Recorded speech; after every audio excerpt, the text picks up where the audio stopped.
while. I think we would all be better if people felt what was going on rather than thinking. We think too much. We need to Mhm. stop the monkey mind sometimes and just get to the heart of the matter. Oh, this is major. It's like the next big thing. Come catch the wave, yeah. Yeah, watch what's happening. A force of nature.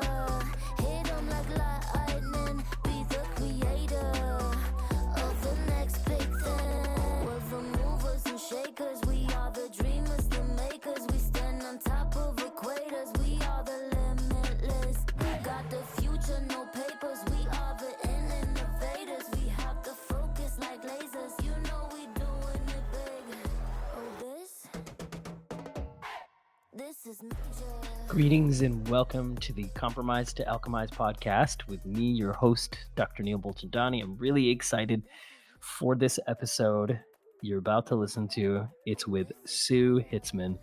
She is, some of you know this, the founder of the Melt Method, something I have been using for many years, but I've seen it help a lot of my patients. And Katrina Stevenson, I believe, shout out, is the one who shared it with me, and then others like Bella have used it, and countless others. Sorry, I'm just naming two names out of my people. But yeah, have this amazing conversation here. And Sue is somebody that I've followed, like I said, for many years. I think at least, I can recall back in like 2015. So at least then. But Melt Method, just because it's her biggest thing that she's created. She's created more. Not only um, has she been an ongoing educator, still carrying out these trainings, but she's been doing a lot in fascial research, part of the founding member of that society, and so she's the CEO of Longevity Fitness Incorporated. And yes, Melt Method is a neurofascial self-care system. She's a New York best-selling author, New York Times, and totally, fascia educator. Yes, and it's really phenomenal to see how her system it is about mobility, and it is about fascial release just as much. It's about like resilience and nervous system regulation. She's got this amazing podcast, which I've really enjoyed, and she has interviewed some phenomenal research, educators out there. And she's just recently been down in San Diego, teaming up with, again, one of her colleagues is anatomy trains Tom Myers and then David Weck. So really fun to see that she is constantly learning more and more and more from others. She's humble like that, but in her own right, she's quite an expert. But we get into her personal legend. We get into some questions and topics that, for me, I love to kind of delve in. And when I'm gonna have time with somebody like that, I want to see what more is there. What can I explore? What can I uncover? What can I learn? So I hope you enjoy this. I am really excited for this. I'm also very excited because in 2 days, I have my training here in Santa Barbara, my floor 4. That's about the floor of the mouth and its interconnectivity to 70 areas in the body, but 4 in particular. Novel, system that I created. But the shoulders of many giants. Sue would be one of them. Tom Myers. There's a lot of others. With their understanding, I've been able to go into a territory that I have seen has not been explored, has not been charted out, and has not been categorized like I have. So thanks to these amazing people, I've been able to jump in and go deeper. Without that, I would have had to go, but who knows? We would have had to, go back to that, and I would have had to spend more time, and who knows if I would have arrived at the conclusions. And so many like Sue have been great teachers from afar, and then intuition has been a phenomenal teacher. My daughter, being born with a tongue tie 9 years ago, even better. And then now I've been able to impart and teach to other providers and practitioners, and I have people coming in. So Thursday, Friday, floor 4, and then on Saturday, Sunday, I've launched for the first time ever my advanced training, which is FMDI, functional mandibular diaphragmatic integration. So we're gonna go deep, and that's coming. But for those of you who are listening to this, who you want to get the kind of most kind of forward-facing, forerunning insight on not just the floor of the mouth, but how the whole body has connection to it, but how to work with those rotational patterns to a degree that's very tactical and specific when you are trying to help anybody with mobility and healing nervous systems, some of these same topics, but also I've been an expert in the airway and feeding world, so helping with tongue tie, narrow palates, hypersensitive gag reflexes, TMJ, retrognathic mandibles. There's just a range that I help with, that I specialized in, that now I'm training others so that they can take on the work. So I'll be doing it again. So even though I did my tour across the states and I did this, this Santa Barbara training is coming up soon. So by the time you hear this, it will have passed. Um, I'll be doing one again in the fall. So keep tuned in.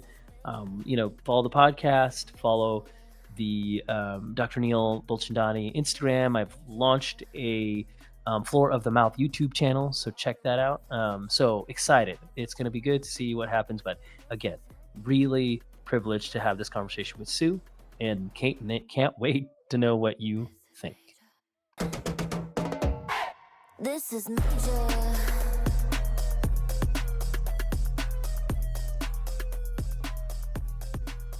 All right, Sue, thanks for being with me on the Compromised to Alchemized podcast. It's a pleasure to have this conversation with you after me being a fan of yours and following your work for so long, and then some back and forth messages with you recently. So, yeah, thank you. And I'm so happy to delve in. Yeah, nice to meet you. Thanks so much. I appreciate it. Yeah, I think I shared this with you in a thread, but I was listening to you um at some point. I know I was listening to you and hearing you talk about the melt method, which you're obviously the one who created it. I've had a patient of mine, Katrina Stevenson, who, like I said, 13 years ago, she told me about this amazing thing that was helping her so dramatically, and she told me about the melt method, and I'm like, whoa, okay. So I bought the book and I started to learn about it, and then I started recommending it to patients. And Bella, Goma, and many others, they've been like, Neil, thank you for all you've done for me. And so for some of them, one of the most important things that I did for them was to show them your book and for them to learn it. And then the part that I think they got so much out of, aside from all the maneuvers and techniques and getting some of the amazing like melts, roller and balls, was like the way you guide people into self-knowing, like that interoception, just like the way you help people find themselves to learn about their bodies. But I just really love how your one of the main themes is like to explore versus to do this to something in your body or to treat this thing, even though it's full of like a lot of practical, advice there. So at least 13 years ago I started to learn about your work, and then here we are today, 13 years later, getting to talk, and so I'm very, very thankful for that. Oh, I'm so glad. Yeah, it's always nice to hear that it really helps people. It's the thing that keeps me going all of these years because this all started for me back in the late 90s. So it's been more than half of my life exploring this idea of, instead of focusing on your pain, focus on yourself and Mhm. see if you can transform how your mind thinks about your body. And I think that's a doorway into true healing, true sensory presence, and true knowing. Yeah, and I think, I love you. So also, I'm just gonna mention it too, I love your Anatomical Gangster podcast. I mean, I'm a fan of it, and I love the name of it, so it's so fun to give So something a name, and then you just did it, and now it's like, yeah. So you're the so original AG, right? You have the exactly. OG, you're the AG. So Exactly. I mean, I like the title of it was, anatomy is to break up complicated things. Like that's what we do in anatomy is we cut stuff yeah. up to make sense of it. And gangsters, most of the people I talk to are away from the traditional schools of thought. They're really into cutting edge science. They're looking at the body or the human experience in a completely different way. And they are people who are awake, Mhm. and people who have just an innate sense of knowing. That I just love talking to people like that because I learn so much every time I get to have a conversation with somebody who's well smarter than I am. And I really have to say I've had some real juggernauts on the podcast. I'm always very honored when somebody says yes, and yeah, it's fun to do for sure. Yeah, and I live with somebody who's way smarter than me. Three master's degrees, a PhD, but she's also brilliantly funny, Dawn. So I know what it's like. But no, you're innovator, a person of excellence. I've followed your journey. I've heard a lot of your podcasts, and just seeing you as an explorer who wasn't willing to not explore, was always seeking more, always seeking solutions. And then, of course, you have this other role as well, in addition to all the melts, people who have taken your courses and all the events you do with that. You have all these people who get to learn about more of what you know, and your guests, because of what tremendous knowledge they carry. I know one of those is Emily Splickle, who I know is one that I reached out. I was like, I know Emily, and she was on my Yeah, we go way podcast. I back. was on hers. You guys, yeah, and she's trying to get us both out to, like, Arizona, Scottsdale in September for the summit. So she's like, I'm trying to get you out there to speak. So maybe we'll hang out then. We'll see. But Love I that. am I'm I feel I was telling you about this also, that yeah, it's kind of like, where do we start? Okay, there's the other thing. It's a rehashing. I know you're like, we I heard you on Ben Greenfield's podcast, because now I collaborate with him as well. But it, I loved how you were talking about, like, the way you were talking about the melt method, which, by the way, I think the acronym is like myofascial energetic Lengthening techniques. Yeah, it lengthening kind of technique. yeah, it outgrew its I acronym know, totally. over time, but it was such a revelation to me to understand fascia more than a packing material, because when Mm, you're in the collegiate world, that's how it's defined. Like, I had never really thought of it as being anything more than an inert packing material. And yeah. then come to find it's actually one of the most important substances in the body for your stability, your longevity, your health, your well being. It has a significant role in neurological and immune regulation. It's like, oh, what? Yeah, so it kind of damages your brain when you study anatomy and general biology and physiology for so long, and then come to find we really don't know very much about the human body. We think we know, but there's so much more to be discovered. And I think the fascial community has pushed really profound research over the past 2 decades. And the NOE groups, the nervous system groups, really at one point were like, none of that's true and go away. And now I think there's enough valid research, and more now. We've even discovered new cells in fascia that are playing a role in how we move. So I think we're in a real paradigm to transform how we look at the human body, by not just looking at what's going on inside cells, but actually looking at what's going on outside of cells to allow the cell to function efficiently. It's a pretty transformative time in the fascial community. Yeah, and I've, gobbled up a lot of the, interviews you've done, and also before, or outside of your podcast as well, on the Fascia Congress, and like how much brilliance happens with the discussions there at the Yeah, Fascia Congress. And somebody that I quote as well in many of my symposia or like teachings, is Bruno Bordoni, who's a legend in, like, absolutely. research. And I'm working on an article on functional diaphragms. I keep reaching out. We keep talking about, like, maybe collaborating on it. But anyways, he to pay homage to the osteopaths is a great thing. And so there's the past. There's the I love how he talks about, in others, fascia as a continuum, and as a mechanometabolic, organism, really, a combination of organs, and ubiquitous throughout. And, like, of course, I could spend this whole time quoting all the amazing words about it, but I'm gonna say, go listen to Sue's podcast, because she's got way more of a repository of information. My kind of context is like, this is such an important topic, fascia, but kind of like what you talk about as well. What does it lead towards? What is just yesterday, or I listened to the interview that you just had, um, and where what is your, kind of, you both were talking about purpose, and um Really, because it's like freeing up fascia, mobilizing, becoming more who we are so Yeah. that it is unto something else. But I think it's also good to say, yeah, we need to get to that. And that's why I'll ask you later more about purpose. But as well, though, like our textbooks don't give us like we don't learn about finances really well in school. We don't learn about fascia and our bodies, right? We Right. get how many car manuals have I owned about how to fix this car and that car? And it's like, well, yeah, you go to the store and you can buy a ton of those, and it tells you very clearly.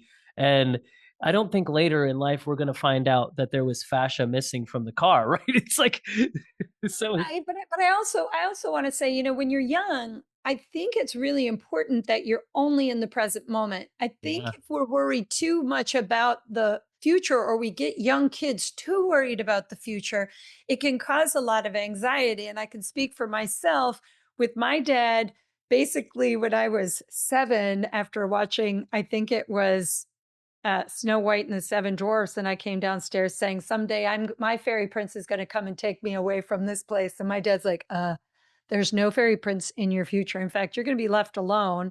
You're gonna be by yourself for most of your life, so you better figure out how to take care of yourself because somebody's gonna take care of you, and you're gonna have to figure it out yourself." And that was very frightening to me at such a young age. But my dad was somebody who taught me about how to save my money and be smart in that way and don't take from other people and be of service. And so there's a piece of you're right. It would be great if we all knew how to manage our finances. Maybe by the time we get to junior high school. But when we're young, being able to play and experience and they're only in the present moment, and I think that's beautiful. I think we should embrace that a little bit more to young kids and not have them on tablets and seeing the news and things like that too young. I think it hurts the brain a little bit yeah, in its absolutely. development time. Our kids are they're in Carpinteria for school, like, for it's their homeschooled, but they spend, like, 4 days out of the week for a chunk of the day at a farm school in Carpinteria where they, play in the soil, they learn about animals, they learn how to raise Yeah. animals, they learn how to plant things, then they go over under the cover things to sit and talk about math and things, but it's like they're just swimming and swirling in sunshine, nature, and they're grounding, getting negative ions. I mean, they hear me talk about all my awareness of all these things, but at the end of the day, I'm like, you guys, what you're learning just by living is beautiful. You'll want to know more about it later. I'll just touch on a few things, but just enjoy Yeah. it. So I love it because when babies, moms bring babies in or parents bring babies in or kids, and I'm seeing them, usually they have been overwhelmed, been told a little too much about what's wrong or even just too much. And then I'm like, Mhm. let's just get our systems regulated and let's focus on like what's beautiful that's available around us and inside of us so that I can take them on a journey of here's your body. And there's so much that I think, like you were talking to me about this a second ago before we hopped on, but it's like hope. Like this podcast is about hope. How can people go from compromise to alchemize? It takes a village. It's nonlinear. It takes more than just a body work or just a prescription, whatever it is that people need. Yeah. It's like music and dancing and nature and And cooking, each other. and we need connection and We relationship. need one So another to get through this world. You can't go at it alone. It's kind of like a dark road. Don't walk down dark roads by yourself. Always good to have somebody else who might help you to light the way for sure. Yeah. yeah. So like in where you kind of have explored that connection part about like relationship and um I guess like what do you feel like you've seen as some of the most important like things that bring people together? And maybe you could just speak out of your life, like, what have been some of the most memorable times, whether it's you or your like people that have come through your teachers that have learned, like aside from body work, aside from trainings, what have been like times where you've seen people just, you know, groups of people, let's say, get to know each other and become so like lost in that good swirl of connection? Wow. I mean, there's so many things from doing retreats that I see people creating incredible connections outside of even the practice to just meet people and be courageous to speak to people, but also in the worst of times, in loss, when you feel completely alone, when your entire life feels like it has is a sham of some sort, Mm. having people come and support I mean, I remember when my husband had passed away, that was like a shock, a complete shock for me. And to be really embraced and surrounded by friends and to focus on the what that does to transform you rather than the grieving aspect of it, but to try to shift grief into love. I think those are sometimes some of the greatest moments that I've seen. And maybe that's why we all have to go through loss and grief, is to experience love in a deeper way, to Mm. understand the depth of how we can love, and who is around us and the community that we have, and what care is really about and what's really important in life. And if it's okay for me to ask too, I've heard you talk a little bit about your husband passing away and some of what you shared, but what has there been something really powerfully helpful in the grieving process for you that's been something you say, yeah, I can say that that was a really powerful, helpful medium or thing. I think for me, meditation has always been a place to, I guess, make my thoughts go aside a little bit and to Mm. clear my mind. So in loss, I really lean back into that meditation practice and writing and Mhm. journaling. And I write all the time. I am definitely a writer, Mm. and getting my thoughts on paper, and looking back at some of the things that I wrote, and also being vulnerable and sharing some of my writing. After Chris had passed away, I started sharing on Facebook what was my thought of the day. And it would Mm. just be whatever came up in my journal. Sometimes I would share the whole entry, sometimes it was just a paragraph from it. But it was my way, in some ways, just to connect, because I sit by myself in a square box most of the day. Mm. So Mm. to connect with people on this really deep level, to share, to take some of the pain away, and then realize that there's so many other people out there experiencing that same exact feeling, or had a very similar circumstance, and saying to me those words really changed me today. Or, I wish that when my husband had died, somebody had said this to me. I had never considered the loss to be a blessing. And now that you're saying it, I see how that makes sense, or things like that. So I Mm. think, whether, again, it's whether we're celebrating something incredible or something terrible has happened and we're sharing, I think this is how people learn, and how you get a little bit more in honor and in love with the human experience, for better or for worse. Mm. Well, it's really poignant. I love the polarities there of like something beautiful and something sad. Like these are two. It's not two sides of the same coin, but they're two human experiences Yeah. to where, Yeah. yeah, and it Relationship. brings me back to I'll just tell you a couple minutes on back in, I don't know if it was 2018. Well, I had a vision of a grief retreat. I don't know where it came from really, but I was seeing like my wife and others go through like losing people. And so I just started to see these people together. Pretty soon I sent out the invite. I got us all together at our home in Reading, which is 2.5 acres. And we had childcare and all that. We spent 2 days together.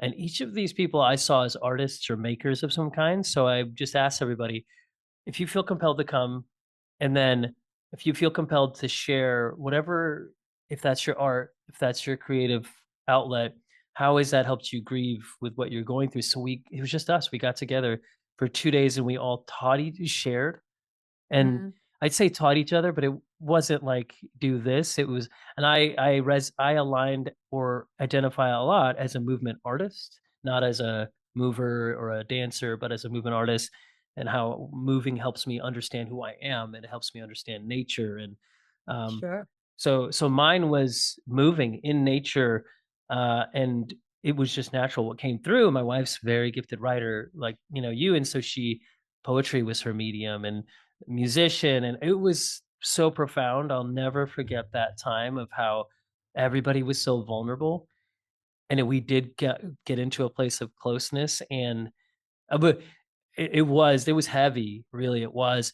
But our one of the guys, he's a masterful musician and composer, so he was like, he got out of something and an instrument and a recorder, and he's like, "All right, everybody, you're gonna do this." And all of a sudden, he composed impromptu a 3-minute song that we all sang, beatboxed, and rapped to, and now we all have that song still running through our heads like 8 Sure. years Isn't later. it So beautiful? we have the joy of that, but Mm. yeah, the coming together was something very sad. So the unity in that was something that I won't forget. Well, and you're also saying something really important, which is nature. I think sometimes when we have a loss or there's something that we're struggling with, that we forget to just go out and stand on the grass or go out and close your eyes and just stand in the sun or go on the beach and ground yourself. And somehow in nature, things become very clear. When I was in New York and everything was terrible for me, Mm, not only did my husband die, but then COVID happened.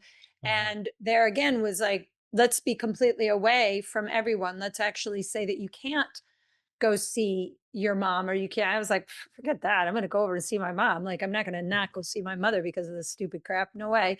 But I would also walk out into Central Park and I would hug my tree every day. mm, And somehow that gave clarity. And there's something much like what you said in grief, there's love. I always say the opposite of love isn't hate, it's fear. When we act in a state of fear, we actually are not in a state of loving ourselves or others. And we get angry or we get sad or whatever it is. But I love that Dr. Yap Vanderwall always talks about polarity and that our bodies and life itself is polarity. You mm, can't have just the nervous system. It's the nervous system and what? You have to be able to have relationships. And that's why I think fascia has been such a, what do I want to say, such a medium for learning because it is the relationship substance of our body. It connects everything. I can make a relationship of fascia to anything related to stability, neurological, chemical, psychological, structural, physiological, emotional stability, whatever type of stability we're talking about. I could link fascia as playing a role in all of those types of stability, whether you're talking about emotional or physical or mental. It's playing a role in all of it. And so I think the more I've learned about fascia, the more I learn how critical relationships are in general. That if you're living in a world that's your world and it's your world, then you're missing the richness of being in skin. Is the mm. whole point, is to have relationship and be with one another. Yeah. Yeah. Unless maybe you're a monk and then you'll live by yourself up in a mountain, but even they must get bored being up there by themselves. Yeah, and eventually they commune with nature, or and then yeah, they get. So I feel like being a monk in monk in life, a monk amidst the living, a monk amidst community is kind of something I've taken on. Or I used to think like I can't wait until I join a monastery.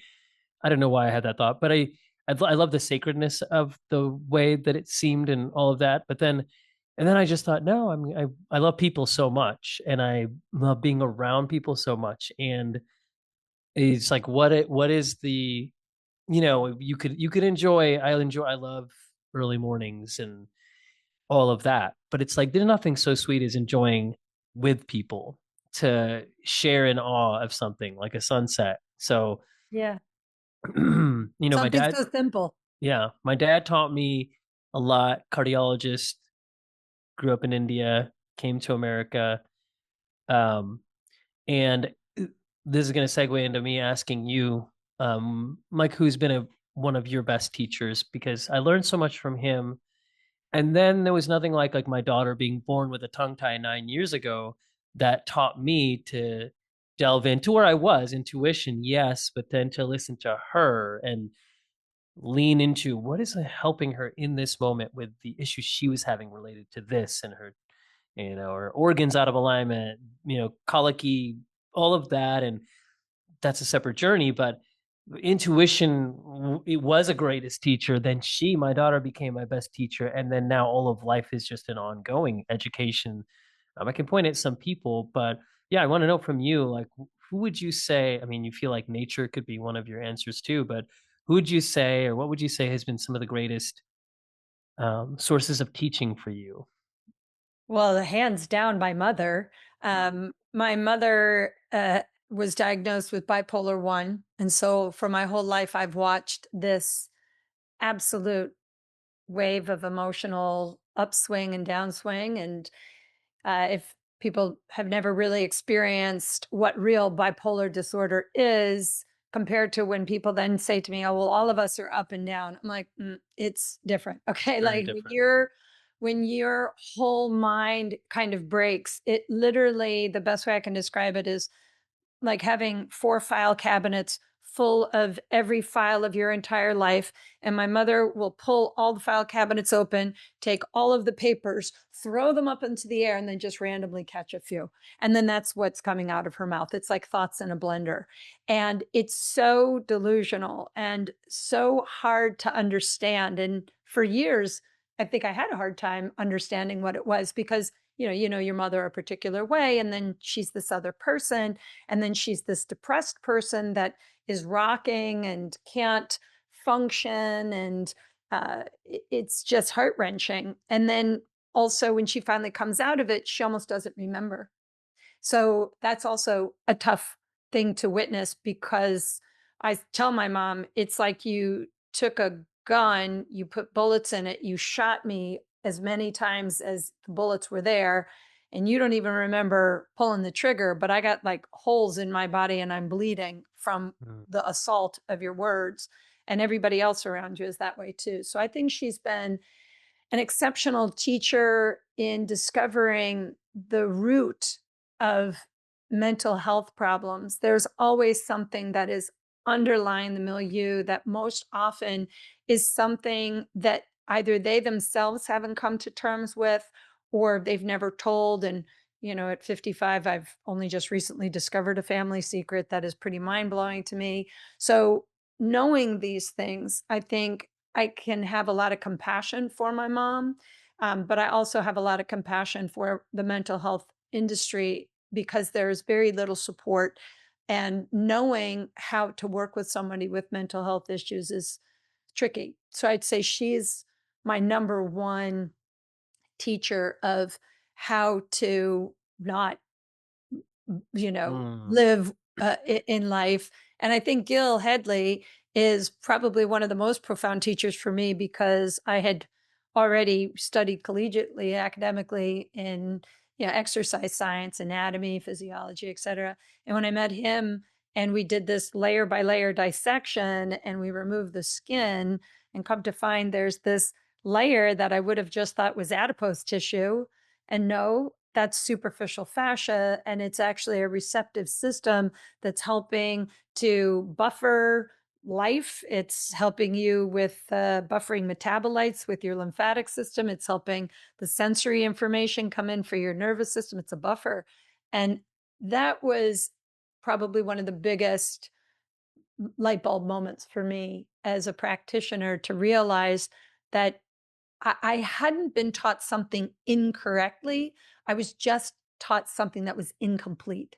And that was really a big deal for me to realize that you can have all the degrees you want, and there's still going to be more to learn. So just because you get the degree or your PhD or your MD or whatever it is, don't get complacent with what you know. And Gil taught me that is to continue to consistently be a student and then be a teacher. So I am a lifetime student of the human experience, and every year I get older and I just keep thinking, God, I don't know anything. I have got so much work to do. And there's so many books that I read. And then I think to myself, I got to go back and read that book. Which book was that in? You know what I mean? There's just not enough time in life, which I think is the preciousness of it, is to realize that you're never going to know everything that you want to know. But if you can come from a place where you're always learning, somehow you'll learn just enough to get you by hopefully in a happy state. Mm, yeah. Well, I'll send you. Not that you need to learn more about it if you don't want to, but I'll send you my my floor of the mouth book as soon as it's done. It's on the way. So It's uh, so critical, the floor of yeah. the mouth. It's so incredible. Some of the mouth work that I learned when I was with the Upledger Institute and working on the mouth, I think is probably hands down some of the most important work that most practitioners don't learn is how to work on the jaw, how to work on the tongue, how to work inside the mouth, because there are structures there that can influence everything from how you breathe to how you swallow to how you speak, how your brain functions. I mean, Mm, there's some serious stuff going on in our mouth, and every tooth is related to an organ. So there's that. And newsflash to all women over the age of 50. I've read something recently that the statistics show that once women go through menopause, most women from the year they go into menopause to a decade later will lose at least 3 teeth. mm, I'm like, yeah. "What?" They're like, "Yeah, the teeth will start to crack and you'll get crowns and root canals." I'm like, "That sounds horrible. There's gotta be a way to avoid that." And it's really a thing that happens as you age. Your bones decay, your body decays. Yeah, entropy is real, Mm, unfortunately.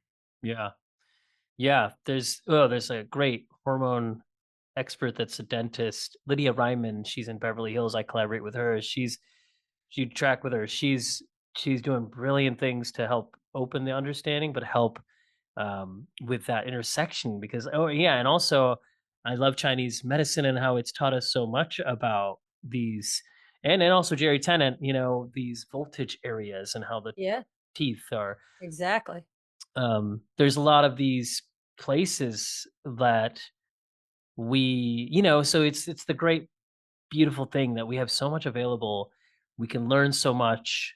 So how could we ever finish? Because there's just too much, and it's too much in a good way, right? Not like too much overwhelm, too much like the gratitude that there is always more to explore. You'll never be bored if you decide not to be, right? Yeah, I mean, you listen to somebody like Alan Watts speak for an hour and you're like, he's dizzyingly brilliant, and gosh, I really wish I could have had a moment to have ever sat with that guy.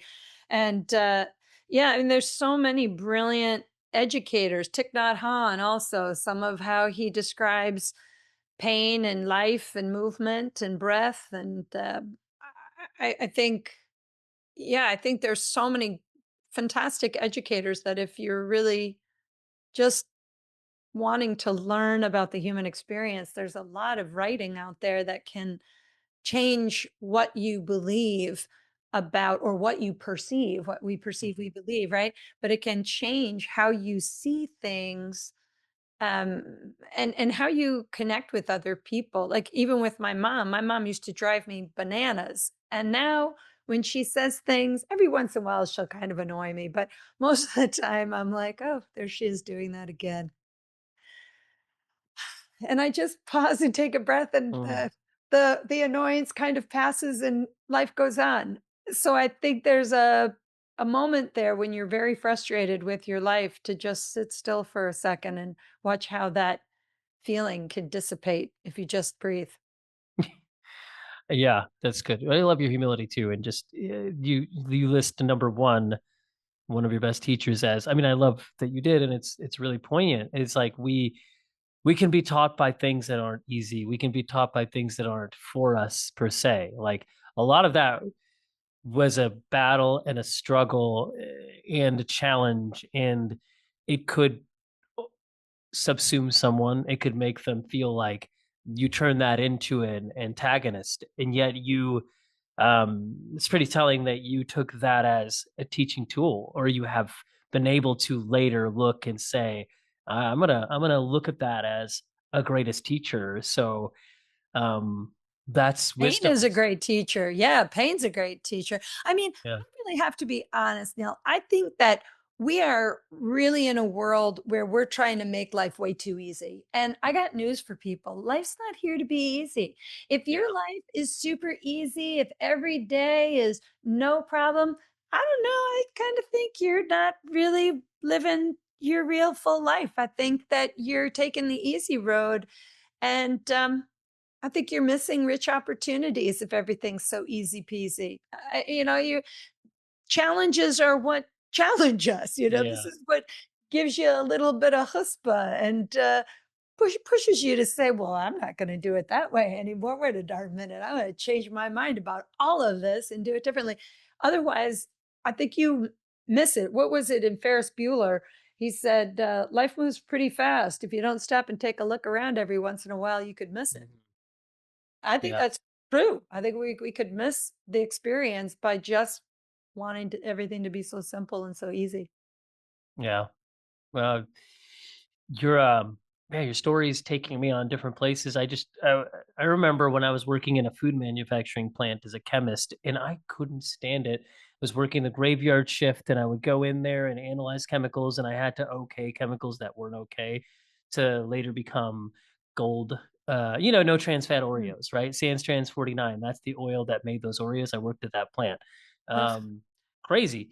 I was wanting to go to California to take a job in molecular biology, but I stayed close to home because people were struggling in my family, and I knew I needed to be close. So I took the uncomfortable path I didn't want to because of connection, and I felt like I was missing out on this Western frontier of all these genetics jobs, and I was like, yeah, but that's like, what good is that if I'm not being there for people that need me?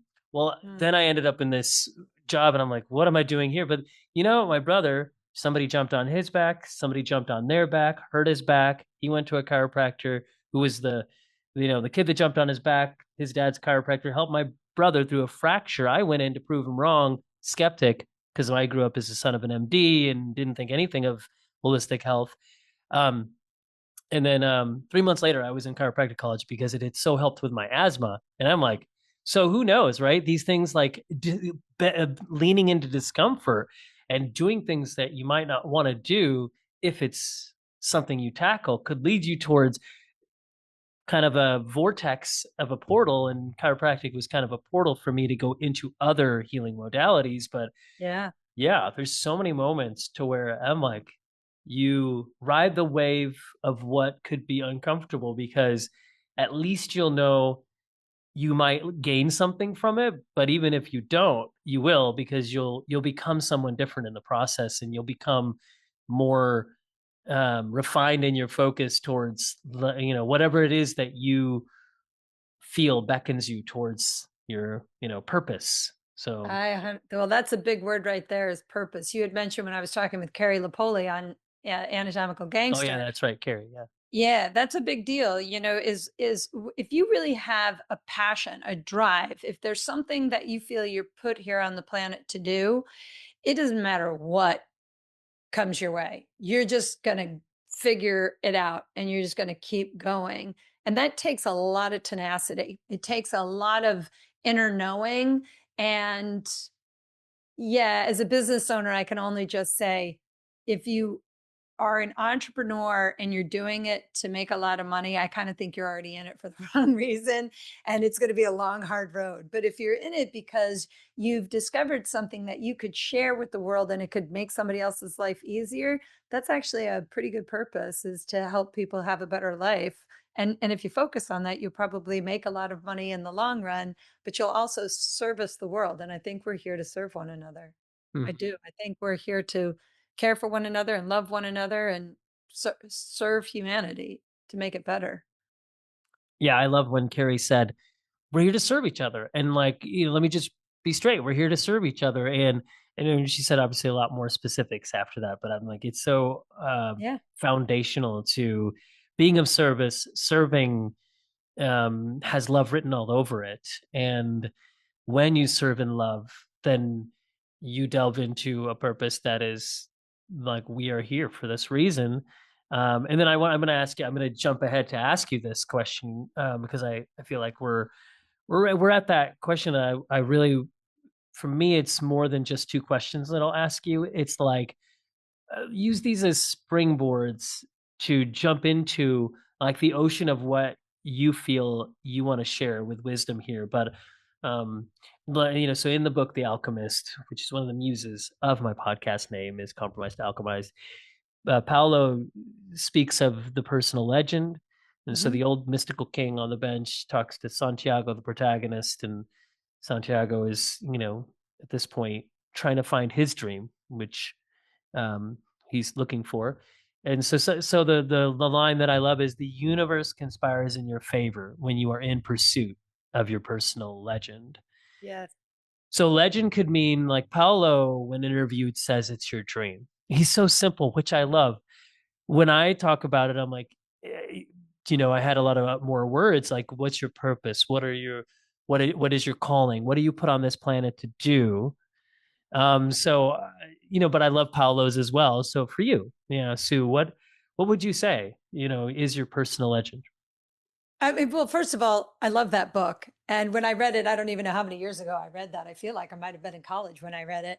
And that really resonated with me. I think that for me, I know my purpose is to learn about the human body and to write it down and to share that wisdom and to break apart the outdated dogma of exercise and fitness and this idea that if you eat right and you exercise you're just going to lead this healthy active life because it is total and I think it's a dirty little secret of fitness is this idea that uh, it equates to longevity or well-being because the fitness industry was not built on either of those things. It was built on physique, and that's very egoic. It's very superficial. Is just to look a particular way. But what I can tell you is that you can look really good on the outside and be a cotton picking mess on the inside.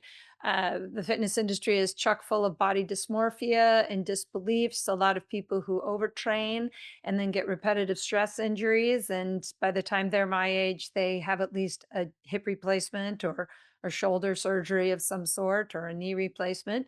And so I think my journey here is the story of what got me here is being in the fitness industry and then literally not doing anything out of the ordinary and waking up in pain. And that pain, instead of like an acute pain getting better over a couple of weeks, it got worse and worse and worse to the point where I was crawling to the bathroom in my late 20s. And it was very disillusioning.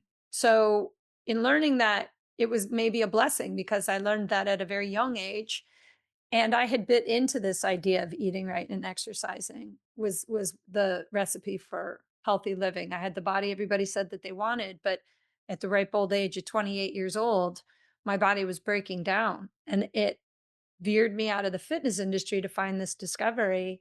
And then that got me into light touch therapeutic techniques and learning all of these different things that everybody would somehow always talk about fascia, but I was still like, why do they keep talking about that? And then finally discovering fascia as a substance, as a system, as a um, an organ of innerness. I think it was transformative for me. So my job, my life, the work that I'm here to do, I think, is to learn, write it down, and share it. And I believe just what the alchemist says. I think that the universe loves us. I think it wants us to be happy, and it wants us to follow our dreams, and it wants us to discover our purpose. If we sit here thinking, if anybody's listening, saying, I actually feel more depressed now, Sue. Thanks so much because I don't know what my purpose is. I would say sit still for 5 minutes and realize that you're already living it. You just have to acknowledge it. It's there. Hmm. You just Yeah. need to find words for it. Yeah. So that's important for people to hear is that we all have a purpose. We're all here. Mm. Life is a purpose. Yeah. Yeah. Well, I love that I'm just kind of narrow in on one thing, though I'm not distilling it. Somebody can listen to it and get something else out of it. But I love that for you, you found that like write it down and share it. Like that's a theme I hear from you too, is the writing part. And people have different ways, right? People, and you do too, but it's like some people I find they this sit still in 5 minutes for 5 minutes is something that they haven't done, or when they do, they don't know how to hone.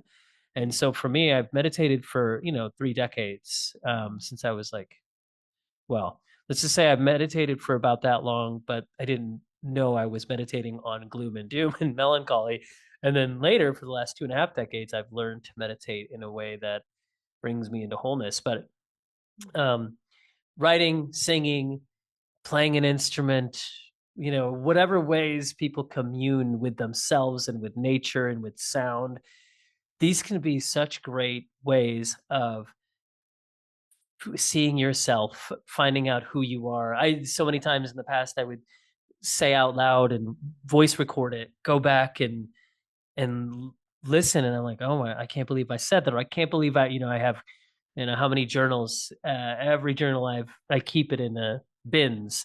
And I want to go look through all of them, but I used to every week go back and read, and still I do some. But the hand that wrote it all is a word that Paulo uses for God. I love that because Mhm. it's we were written, and you are written into existence, and then you writing can be a part of what someone can find as ways to integrate. But to ask you then the question of like, for for you, the legend also means, I asked, it's also a legend like a key on a map, where you see in the corner, and it's like this distance from there to there is like 10 kilometers, but it might be like a half an inch on a map. So the key is like, and it has symbols for, you might see trees there and a body of water there. Well, like in your life, in the map of your life and how you've pursued your calling and your personal legend, what are practices, or how do you know that you're on the map, on the path? What keeps you in tune? What keeps you aligned and aware that you're still pursuing, as you're such a learner, this purpose, or the purpose of finding out who you are? I would say straight up belief Mm, is that I formed a belief that I'm doing something that is valuable and purposeful. mm, And just how you said at the beginning of this conversation, that there are people that their lives have completely changed because I've shared something with them and they've adopted the practice. They've implemented something that I've said, and their lives are better because of it. And so that is definitely what keeps me going. On the path, I think that I've got a long way to go to get to a place where I'm personally satisfied with what I'm sharing. I think that we are in a world that is so online, um, that what I think it ends up being is trusting other people to know how to market your words or things like that. And that kind of drives me a little bananas. mm, That we're not living in such a place where, like, Buddha could sit under a tree and just sit there for 25, 30 days, not eating or drinking, and people thinking he was dead, and then coming and having this epiphany and everyone listening and following. And it's just not that easy. So I think there's just a lot that I'm still learning to be able to convey a message to people that we have within ourselves the ability to heal. And it's the belief that you have that that will get you there. If you don't believe you'll get better, if you don't believe that you'll ever get well, or that things will get better, then they never will. So I think mm, that's another piece of it, is straight up belief that there's a purpose here, that I'm doing good work, that I'm healing myself in the process of helping others do the same. And I just always invite people to join me in the discovery, and together we'll learn something great. mm. Yeah, that's powerful. And I I'm thinking about what you were saying as, belief. It's right at the beginning you said belief, and it's kind of like you said it, but paraphrasing it, it's like, know that you are, it's kind of like back to when you said, um how do you when someone's looking for purpose, looking for that, you like know that you are living that. And so Yeah. it's actually like believe that Yeah. you are. Have a knowing. Yes. No. Yes. But have a belief. I mean, and I'll tell you this, when I was a kid, my great grandmother, who was super spry, and this loving woman who just, I don't know, just loved me. She was super intuitive. And when I came to her for the summertime and I wasn't out playing with the kids, and she was like, "Why aren't you outside?" And I said, "Because I'm weird." And she almost fell to the kitchen floor, wiping her hands off from making her pasta, and sitting down and saying, "Who said you were weird?" And I just said, I'm so strange." And she said, "Why?" And I said, "I'm cursed." She Mm, was like, "You cursed? What do you mean you're cursed?" And I told her that, I could feel the vibration on trees, and all of the trees in our backyard one year, they had all died. And I told my dad all the trees were dead. They weren't alive anymore. My dad was like, "It's the fall. The leaves will grow back, Sue. Stop being dramatic." But then in the spring, we cut down 54 out of like 58 trees in our backyard. And my father said to me, "You got to stop talking like that. You're going to scare people. You're scaring me."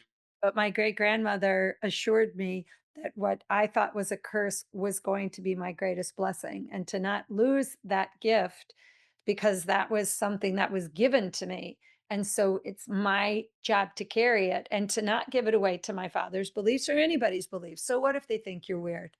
That's what makes you supernatural. Just keep it and don't mm, take it away. And I think that always stayed with me all of this time. And I think that she was right. I think that what I thought was a curse is certainly my greatest blessing, is to be able to touch things and feel and sense things that are a little not as normal as, I guess, what normal life is about. To have that intuition, I think, is a gift. mm, yeah. Yeah. I when I was 8, there's a lot of instances later, but I remember sharing something with a couple of people, and you get the feedback that makes you want to be quiet, and I was very quiet as a young kid. In fact, somebody later said, 6 years later or something, she's like, "That's the I was in the same classroom with all the people traveling through from kindergarten to the 8th grade." So she's like, "That's the first thing I've ever heard you say." And I'm Mm, like, "I didn't say much." And so, but then the second, I was like 4th grade, whatever it was, I was 8. Um, I saw, was Catholic school, going this private school, and so I looked at my body fall over, uh, kneeling at a pew, and I saw my body fall over, and I saw a teacher to my right and another student to my left, catch me by the elbows, and then kind of like bring me down the center aisle past the priest and into the back room, where then later I went back into my body and regained consciousness. So mm, I saw this through the flicker of the ceiling fan. It was looking through the flicker of the ceiling fan at this high rise, cathedral. And I told a couple of people about that. And I didn't bother to tell more people because it wasn't received as like curious about it. I mean, I understand. I'm like, what would I do if somebody told me that? I'd like to say I would be like, tell me more. But it was so mysterious that I told very few people for many, many years. But that was when I first knew I'm not my body. It got me in touch beautiful. with the ethereal realm. I Yes. became a spiritual nomad. And I was at that point seeking the meaning of life. It isn't just these bodies, it is more. And I have journal entries of, am I soul? Am I spirit? What am I? Right. So now I'm like, wow, no wonder I've lived the life that I have. And I resonate with you so much on Yeah. feeling the vibrations of things, hearing whispers come from, just hearing the voice of animals and things like that. It's like, if we're just in tune, well, no, but I was actually thinking about this question before you brought up your great grandmother, but this is more you. If you add 40 years and say 95, whatever it is, I like to say 50 years into the future. Like if you look back at yourself now from 50 years in the future, and let's say you're gardening, taking care of your plants, whatever it is that you're doing, and what would you say to yourself of like from now till then? Like the question is like, what do you hope you've been able to like get across, share wisdom wise or whatever it is, just is there something you'd say to yourself of like acknowledgement or like good job on? I don't know. It's such a great question, but I don't know what I would say to myself in the future except, God, we really stayed with it for a long time. I don't know. I mean, I'm with you on the whole notion of being a spirit occupying a body and utilizing a mind to have a human experience, and I think that's my experience of my whole life. My dad would tell a story of me being very young, like under 5, pulling on my skin and saying, "Dad, how did I get in here?" And he said, "In where? In the room?" And I said, "No, in here." And he's like, "In your body?" I said, "Yeah." And he's like, "I don't even understand the question. You ask weird questions. I don't know. How'd you get in you were always in your body." And I said to him, "No, I don't think so." And, he's like, "Well, okay, but I'm pretty sure you've always been in there." But I think that's something probably that will carry me to the end of my life. If I get to live until I'm 105, which would be 50 more years from now, I think probably I might. Um, I have a belief I might live until I'm about 112. There's a high possibility. And I hope that in those years, people will always err on the side of forgiveness for dumb things that I've done and um, accept me even for the shame that I carry and will appreciate something that I've contributed to life in my small tiny way, and I hope that I get to continue to share blessings and learning, and I hope I get to collaborate with a lot of people, and I hope I continue to learn from a lot of people. So I guess if I look back at my younger self when I'm older, I think I would probably put my hands on my face like my great-grandmother did and said, "You're right, it sucks getting old," you know? I mean, my great-grandmother said that to me just before she died. She said to me, "Never get old." And I think that was the big turning point for me, Neil, was, Mm, um, thinking that w we're all gonna be like that. I said to my aunt when we left the nursing home that last year that she was alive, and I said, "What happened to great-grandma?" And she said, "She just got old." And I thought, "Are you gonna get old?" And she said, "Yeah." And I'm like, "Am I gonna get old?" And she said, "Of course." And I go, "Well, how do you stop that from happening?" And she says, "You don't. Every year you're gonna get another year older." And I remember going home to my mother hysterical saying, "I don't want any more birthdays. I'm gonna mm, end this aging thing. I don't want any more birthdays." And she said, "You're gonna get old anyway. You like mhm. all you're gonna do is miss the presents and the birthdays and the singing and the cakes and all the fun part of it. So you're gonna do it anyway." I was like, "There's gotta be a way to slow that down or stop it." And I think that's been the origin of what epitomized longevity and wellness was, fitness, Jack LaLanne and Jane Fonda. So I think I got veered over to that direction because it was what sort of was personified in the 80s. But had I maybe grew up in India where Mhm. meditation was more prevalent, or even in a community where yoga was even a thing, I don't even know if I even learned about yoga until I was in my 20s. There were no people doing yoga around me or that I had heard of, right? In Albany, New York, way upstate. So yeah, I mean, I think yeah, again, if I get to live another 50 years, I think I will look back and honestly probably say, "I'm so grateful that you discovered your true path amongst all the Mm, other things that you did to get here." it's beautiful. Yeah. Yeah, well, I know. Oh, so I have a few thoughts that I was sharing on Emily's podcast a couple thoughts, and I'm like, Emily, I haven't shared that before publicly, so it's interesting. And ecstatic dance, my history, and the raving culture, and got into LSD, and some people are like, "What?" And especially if they come into me as patients, so like, "What?" And I'm like, "Well, it was a years of discovery, and but Sure. anyways, I became the music, and I grew up in a very chaotic situation, a lot of mental health problems. So for me, um, there was a way through, and I didn't know what that way through was. Singing was one of the biggest integrators of my life where Of course. singing brought me from dissociative and not wanting to live to Me too. all of a sudden I'm like, wow, We have so much alike, I Neil. know, It's right? so That's pretty wild. cool. Yeah, writing music and singing has always been a part of my life. I Mhm. think it heals you, right? It's a healing tool. Yeah. And boy, singing into mental health, singing out of chaos, singing at all times, whenever. Um, Yeah. and it's what got me into musicals, and it's what got me into a barbershop quartet and a bunch of other things. Now I just sing to live and for fun. If I haven't been singing in a while, I'm like, and then I do, I'm like, oh, I was not alive like for the last days or hours or weeks, whatever it was. I'm like, oh, how have I not? And it just brings me to tears, right? Because you're like, Yeah. oh, that feeling.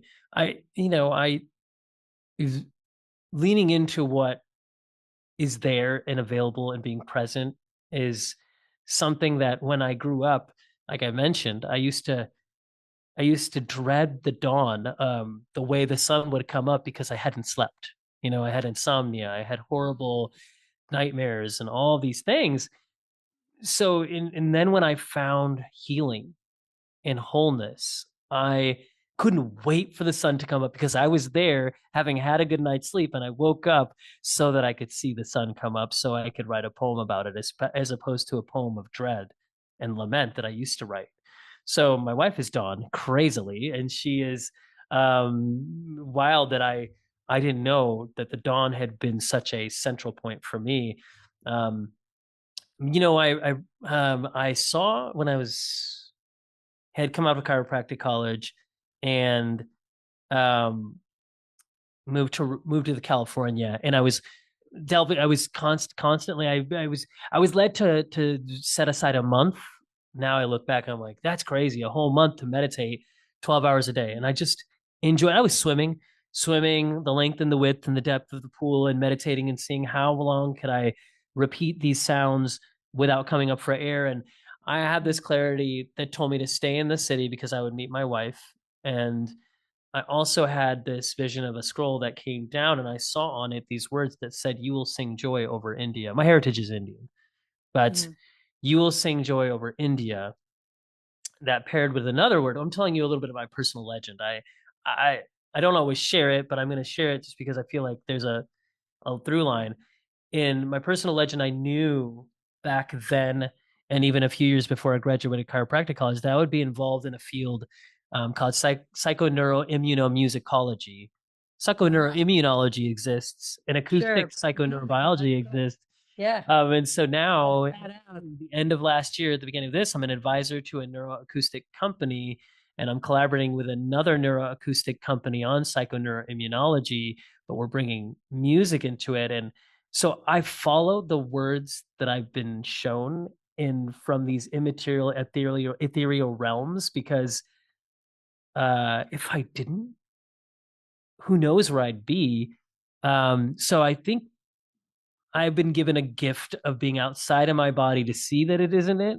And some people were never given that gift to know that they aren't their bodies. So Exactly. I'm thankful for the gift that I was given, but I feel like a lot of people can still tune in and say, there's too much that's beautiful around us to know that it's just what's around us, that there's this like inner substrate. I know we talk about fascia and then we talk about connection and we talk about electromagnetism and we could talk about um for me that mystic realm of like there's just too much that's beautiful that we have to know we're on a gift here on this planet at this Yes, time. indeed. That's it. No matter again, yeah, no matter what the problem is, right? No matter what is happening, it is a gift to be in skin. It's a gift to work through the hardest of times and to find your way back to love.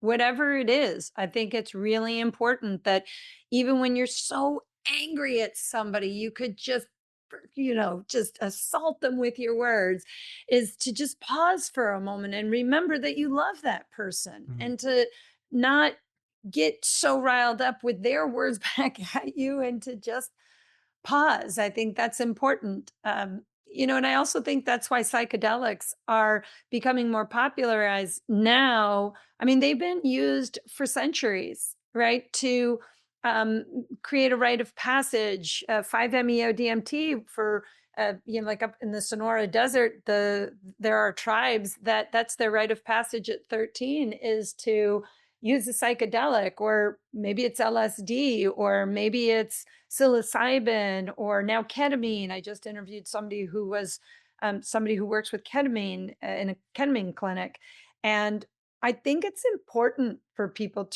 to realize, or to get to that place where you realize that the mind is something we use, the body is something we use, but they are not us. They are not us. They are the vehicles we use to engage in the human experience. That's what they are. It's the same thing as your thoughts. Your thoughts I don't even think are you. Are they? Because when you're talking to yourself, who's doing the listening? Mhm. I mean, do you ever really think about it? It's like, because I talk to myself a lot. I mean, Mhm. I swear to God, I might have 28,000 conversations in a day, and 27,000 of them are with myself. You know what Yeah. I mean? So I, I, uh, I think that there's something really powerful when you come to the place where you realize that the stuff that happens is just stuff. The things that happen in life are just things, right? And so if we could come to a place where we just go, well, that happened, and all right, so what am I going to do about that? Am I going to sit here and cry about it and tell everybody, oh la la, look at what happened to me, poor me, poor me, poor me? Or do I look at that and look for the solution? And if I Mm. think if we focus more time on solutions, which has been something that I've kind of been forced to do my life when I was younger. You just learn not to focus on the problems, you focus on the solutions, right? When I lost my keys as a kid, and my dad was like, well, now you get to learn why keys are important and that you should be more responsible. And I'm like, I was running to catch the bus in the snow and they fell out of my hands in snow. I'll find them in the springtime. It didn't matter. My dad was like, well, you're going to sit on the porch and wait until somebody comes home, because we're not going to keep the doors unlocked. And so instead of sitting there freezing on the porch, I just started doing after school sports so that I was not home for 2 more hours. I Mm. just came up with the answer, right? So what is this, when life gives you lemons, make lemonade. Sometimes if we just focus on the love in ourselves, we don't focus on the negative. We focus on what we could get out of this. What is this time trying to teach me? What is this lesson I'm needing to learn? Why is this happening to me right now as opposed to a week from now or a month from now? Why is it happening in my field right now? And if you kind of gain clarity on that, all of the bad stuff really does become a thing for you to flip and to Mm. push and then to grow and to find solutions for. And the more solutions you find, the better your life gets, because what you gain is control in a world that's chaotic and a world that for a lot of people feels uncontrollable. I think it gives us a peace of mind so that we don't have to caffeine up in the morning and wind down at night and kind of just blaze through the day without really feeling anything. I think we need to stop thinking. I think we should feel our way through life once in a while. I think we would all be better if people felt what was going on rather than thinking. We think too much. We need to Mhm. stop the monkey mind sometimes and just get to the heart of the matter. Yeah, that's very wise. I can think of, let's just say the word think, but so many, you can't think yourself out of a freeze, fight, flight, freeze, fawn situation. It's like I used to, triggers, and I would try to think like, how can I get? And I'm like, it's not gonna work. So you shake like a bird and you free up those fears and you like oscillate and whatever it is, the somatic therapy of your own choosing. Exactly. This thing, unwrap yourself, right? And I I need to do that more because having 3 kids, it's like Oh they're my like God. another agenda. And then my Talk wife about has to teachers. remind me, yeah, she's like, Neil, they're being kids. And I'm like, I know they're being kids, but like Could we just, Why that I couldn't we think. put them in a closet for 25 minutes or something and just make them go away? We could get them in 25 minutes, but let's just put them over there. No, no, Neil, we cannot put the children in the closet. We need to Yeah. address it. Yeah. My 7-year-old Cypress, he's climbing on my shoulders, and then my 5-year-old Zephyr is like pulling me forward, and my daughter Serenity is like wanting to me sing a song with her. And I'm like, and so now I've learned do all those three things at once, because it's Yeah. like, what was I doing before that? That's boring. Yeah. They're like, Dad, your work is boring, and I'm like, you're right, it is. Except for the people that I get to help, Let's and play. let's just play. And I'm like, yeah, that's way better. So it's like how much of life is realizing that playing is so much better It's so and important. so We, simple. we, we should play more. We should laugh Mhm. more. We should be more playful. I mean, look, I work all of the time. If I didn't have a boyfriend, I would be at work all of the time. If I didn't have my mom to care for, what could stop me in a day from getting my work done? Nothing. But in a sense, that's what they're there to do, is to create the interruption so that Mhm. you realize that, again, like, life is so short. We're lucky if we get 100 years. We would be lucky if we do. It's a blessing to live that long. Most of us will not get there. And so, yeah, I just think life is like a blip and then it's over. So take every day and be grateful for it, even when it's a crappy day. Just thank Yeah. I thank my spirits. I've got two angels that keep an eye on me, and I thank Asalia and Shavakuya every single night for keeping me safe and looking down on me. And thank you for watching my mother and for all of the good Mm. things and even the annoying things that happen. I'm going to trust this is all for a purpose. Yeah. So yeah, I think it's a blessing. You're saying all the right things. It's so good to have children. Maybe I don't have Yeah. kids, but I did have cats for a while, and they were Uh-huh. also like terrorists some days too. Like, but I could only imagine what it is like to be a parent and actually just never sleep again a solid Yeah. night. And I feel for all of you. And I'm There's it's such a it's it teaches you to be better, and I have so much more to go, so much more to grow. So, you reminded me something in there reminded me of one thing that I wanted to share earlier, which is, um, looking forward to, some people, they can't look forward to tomorrow because that's what hope does. And they're in situations.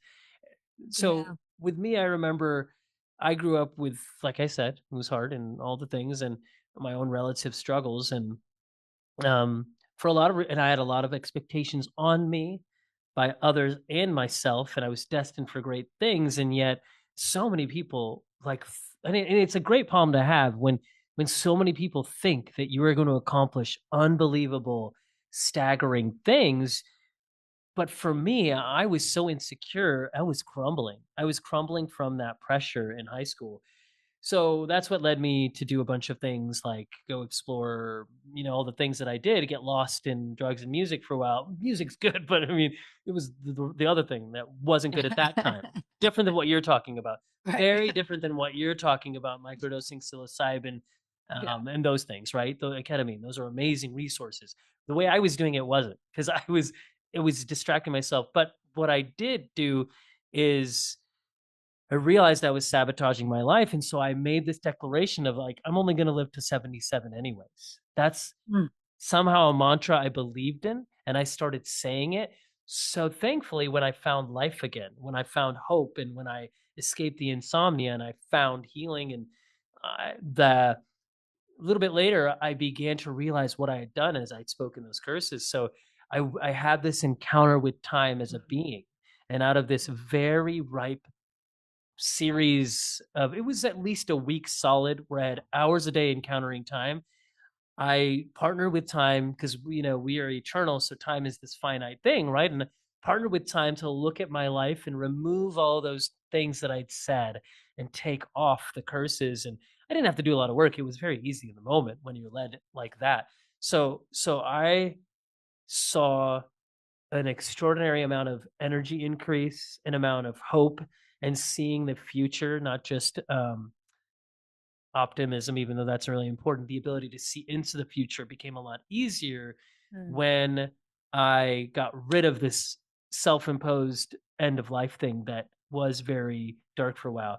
So, on the other side of that it's been so beautiful to partner with that mystic way of life to say, we can have way more. And it taught me gratitude. And it also taught me, of course, how powerful our words are. And um, it really led me to like when I'm with certain people, I'm like, I know that they just need one sliver of hope. All they can't do is see past the moment.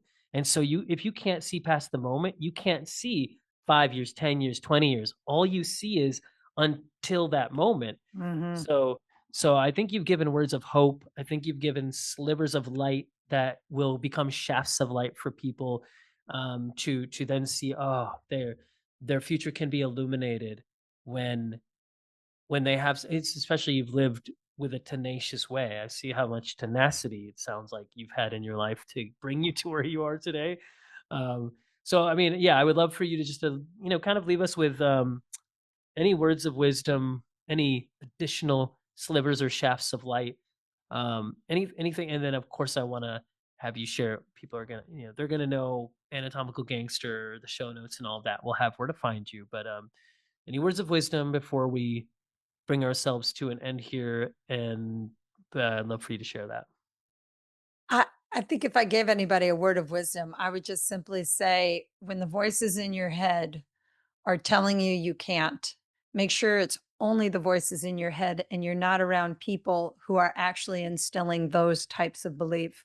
And Mhm, if you are around people who are not supporting the trueness of you, the real love of you, the power of you, and they're not amplifying you, instead, they're pulling you down, you need to really reconsider. And sometimes it's hard to walk away from things, but we should surround ourselves with other positive lights so that we ourselves can get some light on our path if we're not feeling like we have found our purpose. We need to find our tribe. mhm, And when you find your tribe, your path will be more lit. And don't ever give up on yourself, because you're worth you're worth it. You got to keep going. mhm, mhm. Well, that's powerful. Yeah, yeah. Your path will be more lit. Those words just had a lot of. All your words were great. Your path will be more lit. Just had a lot of energy and vibration on it. So I feel like the sliver became a shaft, became a whole path that was lit.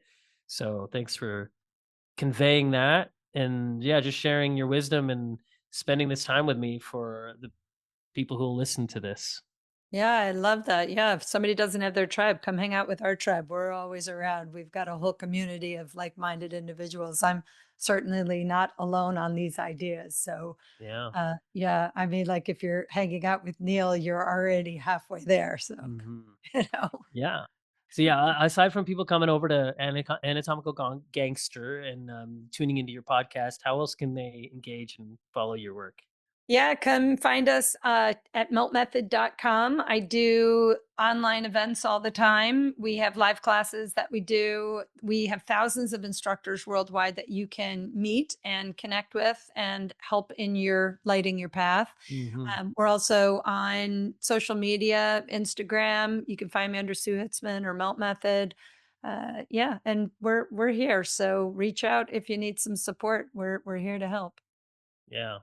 Powerful. Thank you so much, Sue, for this time together. Anybody who's tuning in, share this with like 7 billion people, or at least one person who needs some hope or just some fun, or it wants, you need to hear about music and fascia, and share it with somebody. Please tell us what you think, and enjoy the journey ahead as you live your compromised to alchemized life.